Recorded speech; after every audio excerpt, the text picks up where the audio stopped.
Die geloof waardeur ek lewe, saamgestel uit die geskrifte van Ellen White, ons Here se voorbeeld. Ons is dus saam met hom begrawe deur die doop in die dood, sodat net soos Christus uit die dode opgewek is deur die heerlikheid van die Vader, ons ook so in 'n nuwe lewe kan wandel. Romeine hoofstuk 6 vers 4. Jesus het nie die doop ontvang as 'n belydenis van skuld op sy eie nie. Hy het homself met sondaars geïdentifiseer, die stappe geneem wat ons moet neem en die werk gedoen wat ons moet doen. Sy lewe van lyding en geduldige volharding na sy doop was ook 'n voorbeeld vir ons. Christus as die hoof van die mensdom moes dieselfde stappe neem wat ons moet neem.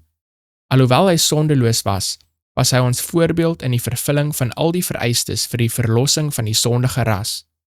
Hy het die sondes van die hele wêreld gedra.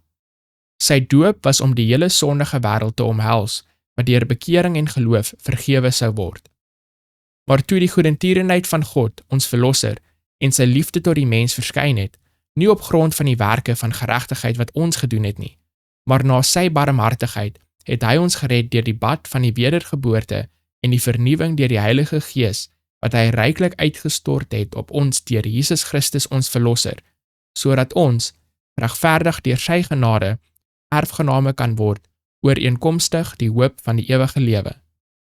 Dit is 'n betroubare woord, en ek wil hê dat jy hierdie dinge beslis bevestig, sodat die wat in God glo, sorg kan dra om goeie werke voor te staan. Dit is wat goed en nuttig is vir die mense. Titus hoofstuk 3 verse 4 tot 8.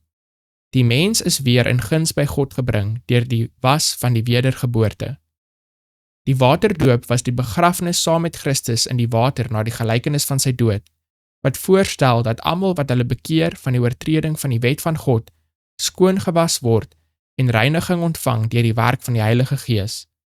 Die doop verteenwoordig ware bekering deur die vernuwing van die Heilige Gees. Diegene wat saam met Christus in die doop begrawe is en opgewek is in die gelykenis van sy opstanding, het hulself beloof om in 'n nuwheid van lewe te lewe. As julle dan saam met Christus opgewek is, soek die dinge daarbo waar Christus is en aan die regterhand van God sit. Bedink die dinge wat daarbo is, nie wat op die aarde is nie. Kolossense hoofstuk 3 verse 1 en 2.